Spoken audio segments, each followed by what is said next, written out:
Emmy's first day in Trieste. Emmy finally arrived at the Trieste Centrale train station. She was 20 years old and very excited to start her new life in Italy. The train was loud, but Emmy felt a sense of peace.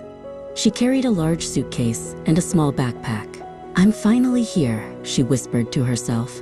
She looked at the big clock on the wall and smiled. Her adventure was just beginning. Emmy walked out of the station and stopped. The buildings were tall and very beautiful. They looked different from the houses in England. The sun was shining, and the air smelled like coffee and the sea. Emmy took out her phone to check the map, but she decided to just walk and explore. Everything felt magical and new. After walking for 10 minutes, Emmy reached a giant square. It was Piazza Unita d'Italia. She had never seen such a large square before. On 3 sides, there were magnificent palaces, and on the 4th side, there was the deep blue sea. Emmy stood in the middle of the square and felt very small, but very happy. The wind moved her hair gently. Emmy was looking at a statue when a young man approached her. "Are you lost?" he asked with a friendly smile. His name was Flavio, and he was a student at the local university. Emmy told him she was from England and had just arrived. Flavio offered to show her his favorite spot in the city. Emmy felt lucky to meet someone so kind on her first day. Flavio pointed toward a street with many old shops. "You cannot visit Trieste without going to a historic cafe," he said. He led the way to a beautiful cafe with wooden doors and gold letters. "This city is the capital of coffee," Flavio explained. He seemed very proud of his hometown. Emmy followed him, excited to try something local. Inside the cafe, Emmy ordered a capo in B, a typical Trieste coffee served in a small glass. It was delicious and creamy. She sat at a small round table and watched the people passing by outside. "It tastes different from the coffee in London," she told Flavio. She felt like a real traveler, enjoying the slow pace of Italian life.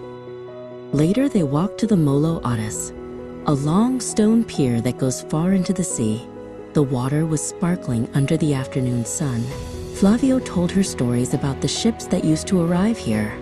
Emmy loved the sound of the waves hitting the stones.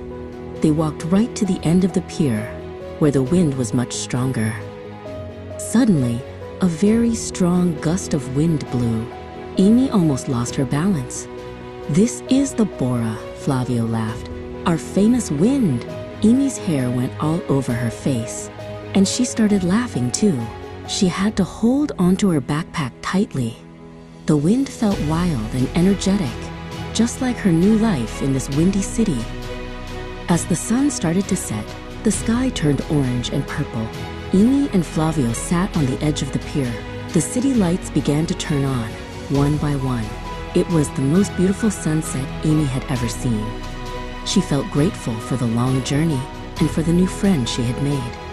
Trieste was even better than she imagined. Later that night, Emmy was back in her new room. The city was quiet, and the lights outside her window looked like stars. She felt very happy and a little bit tired from her long day of exploring. She put on her favorite pajamas and brushed her hair, thinking about everything she had seen. Emmy climbed into her warm bed and pulled the blanket up to her chin. She thought about Flavio's bright smile and the way he helped her. "He is really, really cute," she whispered to the quiet room. Her cheeks turned bright red, and she felt very embarrassed. She closed her eyes and fell asleep, dreaming of seeing Flavio again.